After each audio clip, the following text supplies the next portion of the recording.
देखिए इधर मैंने छोला, ये खीरा है, कोकम्बर जिसको इंग्लिश में बोलते हैं, इसको मैंने कद्दूकस कर लिया है। आप कद्दूकस कर लें या मन हो तो आप छोटे टुकड़ों में भी खाएं, अच्छा लगता है बच्चों को, दांत के नीचे आता है तो। लेकिन अगर आपके घर में बुजुर्ग ज़्यादा है तो कद्दूकस करें।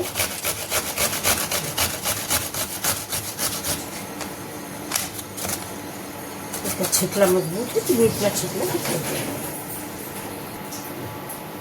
तो अब इसको हम धो लेते हैं ना, कद्दूकस का थोड़ा जो कुछ लग जाता है ना, जंग वगैरह।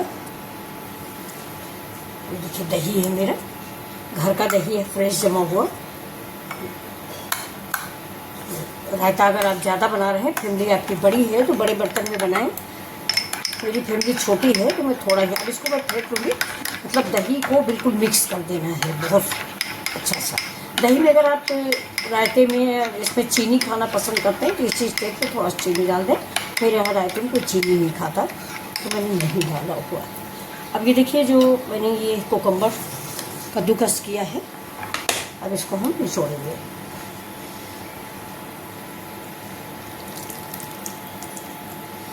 इसका पानी निचोड़ देंगे ना, मैंने धुला है तो इसमें पानी रह गया है। और खीरे का रायता ज़्यादा पतला नहीं अच्छा लगता तो इसको हम गाढ़ा ही रखेंगे। अब इसमें थोड़े से मसाले ऐड कर देंगे।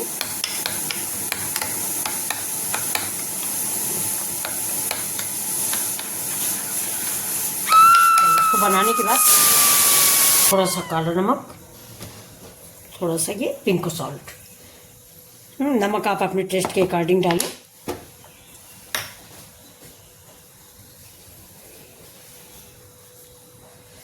थोड़ा सा ये अदरक के अच्छी, ये देखिए अदरक। अब इसको हम, अब आज इसमें हम तड़का नहीं लगाएंगे। अगर आपका मन हो तो इसी में थोड़ा सा करी पत्ता, राई और लाल मिर्च डाल के तड़का लगा दें। ये देखिए बिल्कुल गाढ़ा गाढ़ा सा रहता। इसको हम फ्रिज में रख देंगे तो खाते समय बिल्कुल ठंडा ठंडा बहुत अच्छा बन के तैयार हो गया है। अब इसके ऊपर हम डाल देते हैं, ये देखिए मेरा ये भुना हुआ जीरा। ठीक है, अभी रायता रेडी है। ये तो मेरा रायता कैसा लग रहा है आपको?